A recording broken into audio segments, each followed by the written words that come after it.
दोस्तों, senior citizen act इसलिए बनाया गया ताकि जो वरिष्ठ नागरिक है, जो सीनियर सिटीजन है, उनकी रक्षा की जा सके, ना कि उनके शोषण के लिए।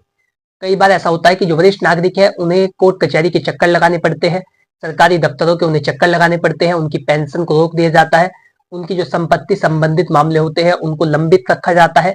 तो किसी भी सीनियर सिटीजन को परेशान ना किया जा सके, इसी के लिए सीनियर सिटीजन एक्ट बनाया गया, जिसे 2007 में बनाया गया, जिसे कहते हैं वरिष्ठ नागरिक अधिनियम।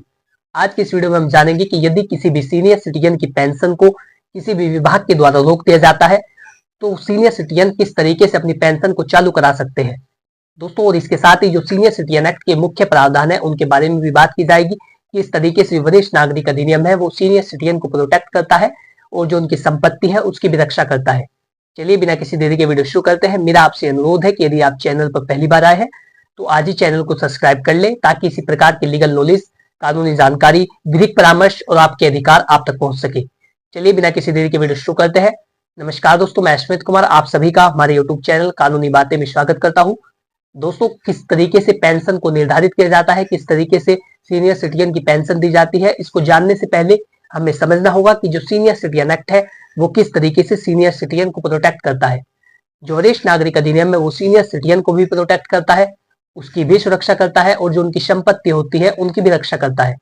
सीनियर सिटीजन की सुरक्षा इसलिए की जाती है ताकि जो उनके बच्चे हैं वो उनके साथ दुर्व्यवहार ना करे, उनकी जो बेसिक नीड्स है उनको पूरा करे, उनको मेंटेन करके रखे, जिससे कि वो अपना एक आम जीवन खुशहाल तरीके से जी सके। और जो उनकी प्रॉपर्टी है उसकी रक्षा इसलिए की जाती है ताकि बच्चे संपत्ति को हड़प ना ले। कई बार ऐसा होता है कि बच्चे संपत्ति को लेने के बाद माता पिता के साथ दुर्व्यवहार करने लगते हैं, उनके साथ मारपीट करने लगते हैं, उन्हें घर से निकाल देते हैं। तो ऐसी सभी कंडीशनों से बचने के लिए वरिष्ठ नागरिक अधिनियम बनाया गया है।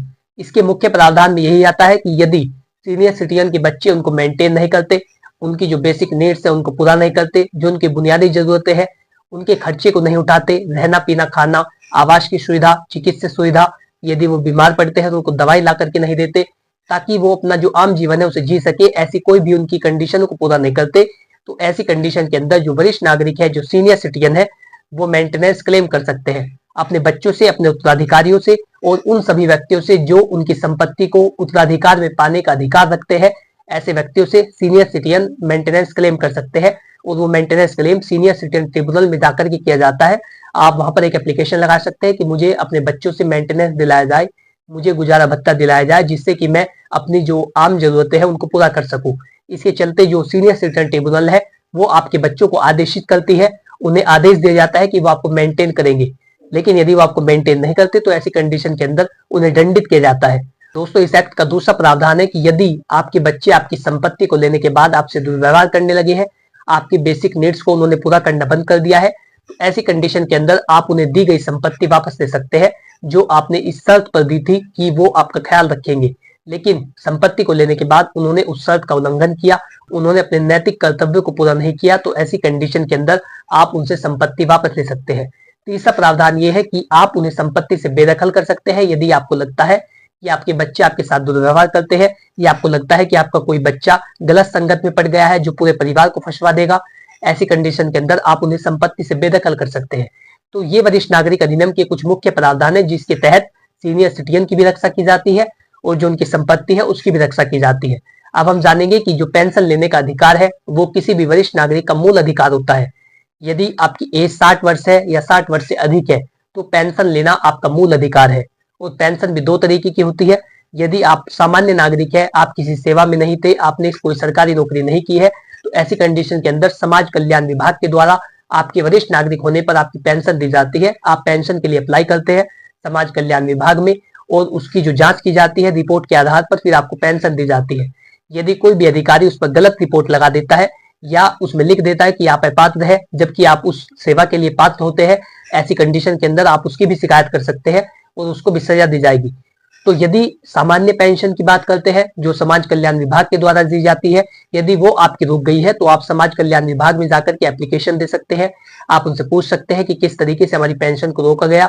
और मैं आपको बता दूं कि यदि आपकी एज 60 वर्ष से 80 के बीच में है तो आपको एक साल में एक बार अपना जीवित प्रमाण पत्र संबंधित विभाग में देना होता है। आपको ये बताना होता है कि आप जीवित है तो आपकी पेंशन चली रहती है। और यदि आपकी जो उम्र है वो 80 से अधिक है तो आपको एक साल में 2 बार अपना जीवित प्रमाण पत्र देना होता है। आप जब 2 बार अपना जीवित प्रमाण पत्र देंगे तो आपकी पेंशन चालू रहेगी, उसे किसी भी अधिकारी के द्वारा नहीं रोका जाएगा। और दोस्तों दूसरी तरीके की पेंशन होती है, यदि आप किसी भी सेवा में थे, आप किसी सरकारी नौकरी में थे, आप रिटायर्ड हो चुके हैं, तो तब भी पेंशन लेने का आपका मूल अधिकार होता है। संबंधित विभाग के द्वारा आपकी पेंशन को नहीं रोका जा सकता।